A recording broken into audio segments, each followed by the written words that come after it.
Carta de un loco. Cuento de Guy de Maupassant. Querido doctor, me pongo en sus manos. Haga usted de mí lo que guste. Voy a decirle con toda franqueza mi extraño estado de ánimo, y juzgue si no sería mejor que cuidasen de mí durante algún tiempo en una casa de salud, en vez de dejarme presa de las alucinaciones y sufrimientos que me atormentan.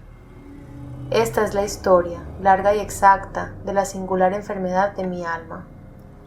Vivía yo como todo el mundo, mirando la vida con los ojos abiertos y ciegos del hombre, sin sorprenderme ni comprender. Vivía como viven las bestias, como vivimos todos, cumpliendo todas las funciones de la existencia, analizando y creyendo ver, creyendo saber, creyendo conocer lo que me rodea, cuando un día me di cuenta de que todo es falso. Fue una frase de Montesquieu la que súbitamente es esta: un órgano de más o de menos en nuestra máquina nos hubiera dado una inteligencia distinta. En una palabra, todas las leyes asentadas sobre el hecho de que nuestra máquina es de una determinada forma serían diferentes si nuestra máquina no fuera de esa forma. He pensado en esto durante meses, meses y meses, y poco a poco ha penetrado en mí una extraña claridad, y esa claridad ha creado ahí la oscuridad. En efecto, nuestros órganos son los únicos intermediarios entre el mundo exterior y nosotros, es decir, que el ser interior que constituye el yo se halla en contacto, mediante algunos hilillos nerviosos, con el ser exterior que constituye el mundo. Pero, además de que ese ser exterior se nos escapa por sus proporciones, su duración, sus propiedades innumerables e impenetrables, sus orígenes, su futuro o sus fines, sus formas lejanas y sus manifestaciones infinitas, nuestros órganos, sobre la parcela que de él podemos conocer, no nos suministran otra cosa que informes tan inseguros como poco numerosos. Inseguros, porque únicamente son las propiedades de nuestros órganos las que determinan para nosotros las propiedades aparentes de la materia. Poco numerosos, porque al no ser nuestros sentidos más que 5, el campo de sus investigaciones y la naturaleza de sus revelaciones se hallan necesariamente muy restringidos. Me explico.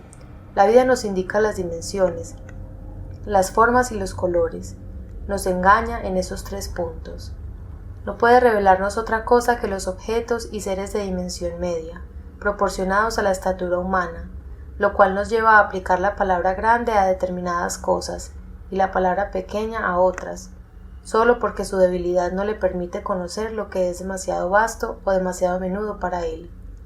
De ahí resulta que no se sabe ni se ve casi nada, que el universo casi entero le queda oculto, la estrella que habita el espacio y el animálculo que habita la gota de agua.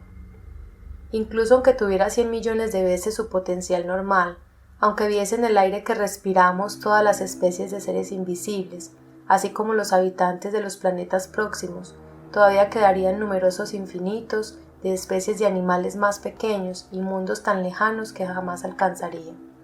Así pues, todas nuestras ideas de proporción son falsas porque no hay límite posible en la magnitud ni en la pequeñez. Nuestra apreciación sobre las dimensiones y las formas no tiene ningún absoluto al venir determinada únicamente por la potencia de un órgano y por una comparación constante con nosotros mismos. Hemos de añadir que la vista todavía es incapaz de ver lo transparente. Un cristal sin defecto lo engaña. La confunde con el aire que tampoco ve. El color existe porque nuestra vista está hecha de modo que transmite al cerebro, en forma de color, las diversas formas en que los cuerpos absorben y descomponen, siguiendo su constitución química, los rayos luminosos que dan en ellos. Todas las proporciones de esa absorción y de esa descomposición constituyen matices. Así pues, este órgano impone a la inteligencia su modo de ver, mejor dicho, su forma arbitraria de constatar las dimensiones y de apreciar las relaciones de la luz y la materia. Analicemos el oído. Somos juguetes y víctimas, más todavía que en el caso de la vista, de ese órgano fantasioso. 2 cuerpos, al chocar, producen cierta vibración de la atmósfera.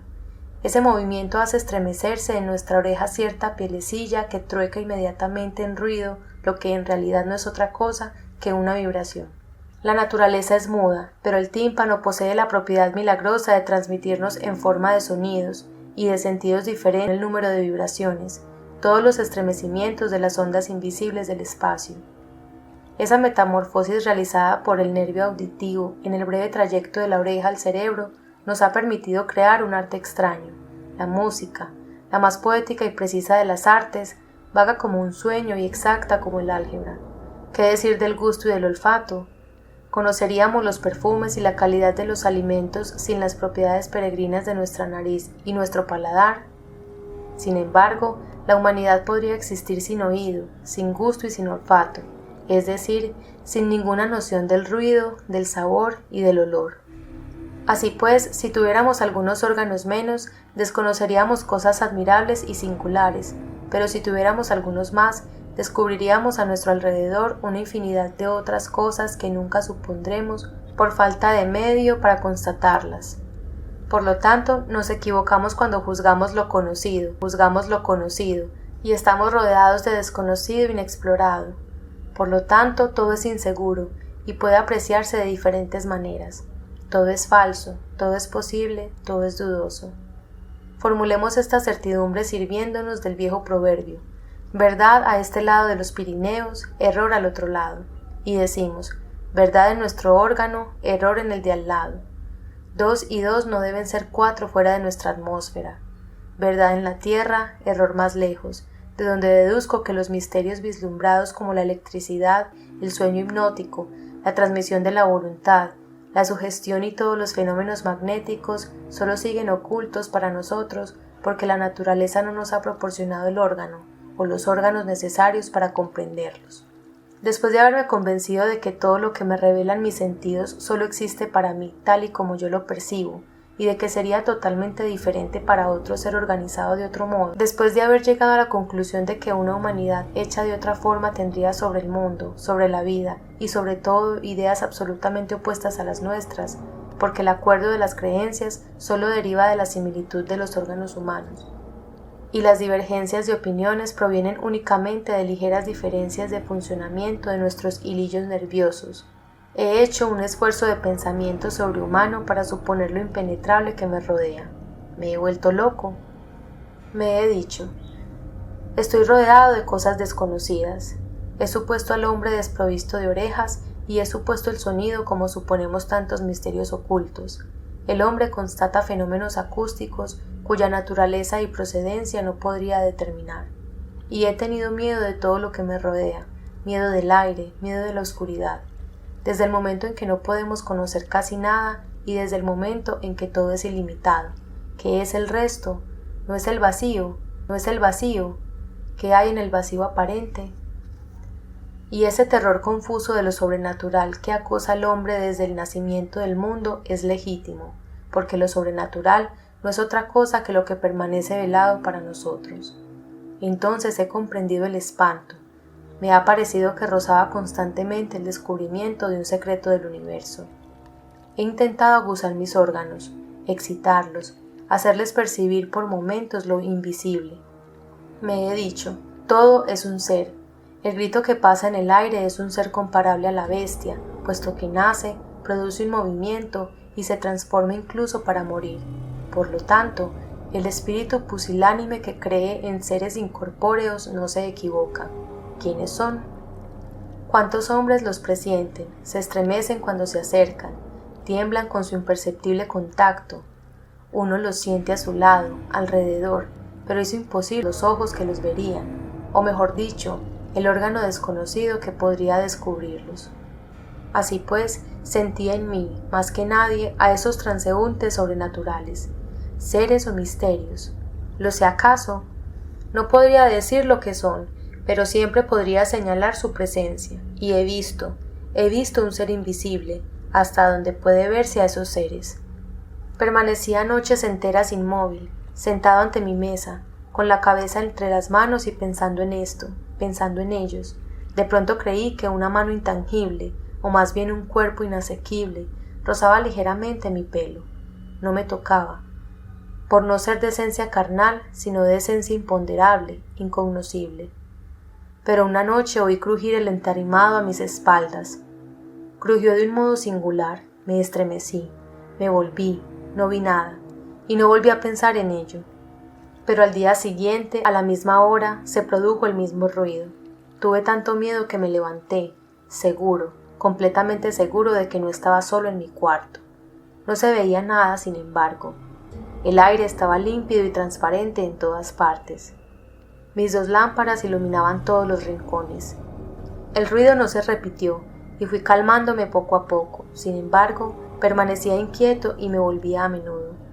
Al día siguiente me encerré a hora temprana, buscando la forma en que podría conseguir ver lo invisible que me visitaba.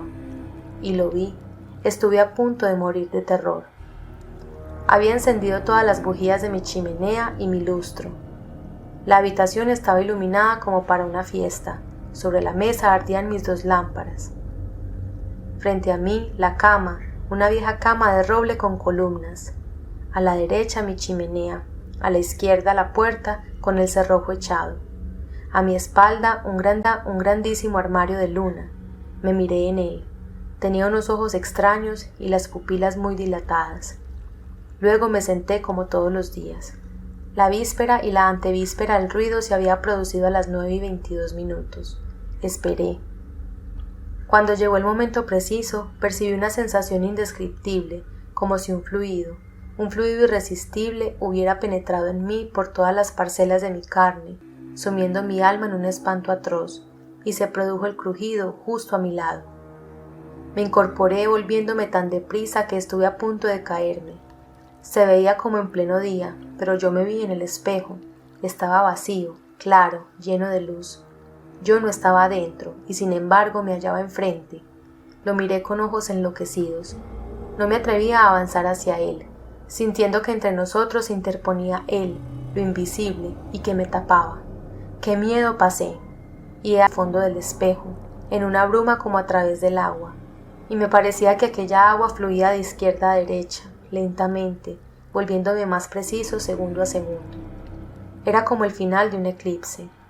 Lo que me tapaba no tenía contornos, sino una especie de transparencia opaca que iba aclarándose poco a poco, y finalmente pude verme con claridad, como hago todos los días cuando me miro. Lo había visto, y no he vuelto a verlo, pero lo espero sin cesar, y siento que mi cabeza se extravía en esa espera. Permanezco horas, noches, días y semanas delante del espejo esperándolo. Ya no viene. Ha comprendido que yo lo había visto, mas yo sé que lo esperaré siempre, hasta la muerte, que lo esperaré sin descanso delante de ese espejo como un cazador al acecho. Y en ese espejo empiezo a ver imágenes locas, monstruos, cadáveres horribles, toda clase de bestias espantosas, de seres atroces, todas las visiones inverosímiles que deben acosar la mente de los locos. Esta es mi confesión, querido doctor. Dígame qué debo hacer. Fin.